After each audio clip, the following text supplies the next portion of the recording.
Welcome back to SB Nation and the Floor. My name is Dan Rubenstein. The gentleman with skulls to my left is Matt Ufford. I'm glad you noticed. I was afraid it would be too subtle. I'm feeling good about it. The Floor is going to have a name change. We're not exactly sure where we're going with it, but if you have an idea, leave it in the comments for what we should call this show. I like Morningwood. That sounded weird. I like the idea of a name that involves the term Morningwood. Boner time. Yes, boner time. Let's talk NBA Western Conference playoff push. Start at the top with the Thunder. Strong thoughts. Amazing season all season long. Yes.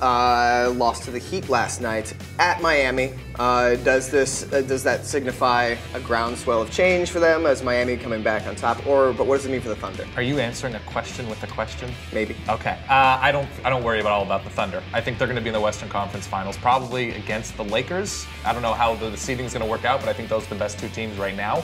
But they're big enough to contend with the Lakers. They're fast and athletic enough to just run by people. I feel good about them still. I think the Spurs kind of deserve to be in the conversation here. They do. Just one game back from the Thunder. Yes. After last night's win over the surging Celtics. The Celtics had won 5 in a row. The Spurs defeated them in Boston. Yep. 9 in a row now. And Tony Parker's playing amazing basketball.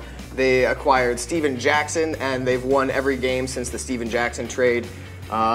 This is a team that might be in the finals. Absolutely. No, I think there's some concern just because they played so well last season during the regular season and lost to the Grizzlies right away in the playoffs. So that's why I don't think people are taking them crazy seriously. There is right something about the Spurs that ever since Tim Duncan started to fall off a little, they no longer have that team that's built for the playoff push. And the team that has been built for the playoffs, except for last year when they decided to just injure Dallas Mavericks, the Los Angeles Lakers of Los Angeles.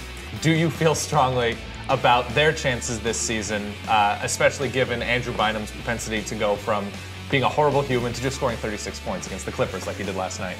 Yeah, I mean, the Lakers, I think they, like you said, they're built for that playoff push with Pau Gasol and Andrew Bynum, and of course, Kobe's he's withstanding injury after injury. He's the most durable guy to ever play. It's ridiculous. If I were a Lakers fan, I'd be concerned about Kobe's shot selection. He's taking more and making fewer.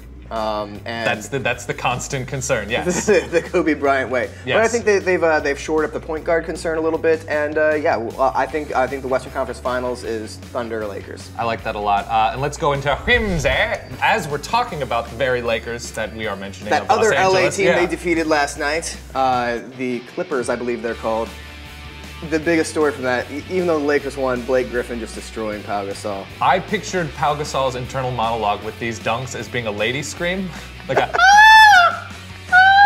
I think the best part is Andrew Bynum, his own teammate, reacting with the ooh, God, ooh. That's gotta hoit.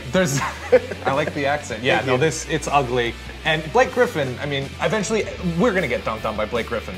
He has a list. Yeah, is basically what it is at this point. You should walk outside, look around, just to make sure Blake Griffin's not coming to lead with an elbow as he dunks over you. Always a forearm and elbow concern. This, of course, has been The Floor. That is Matt Ufford with his skull game on point. My name is Dan Rubenstein. We will see you soon. Subscribe somewhere up over there. Comment below with new names for The Floor. We'll see you very soon.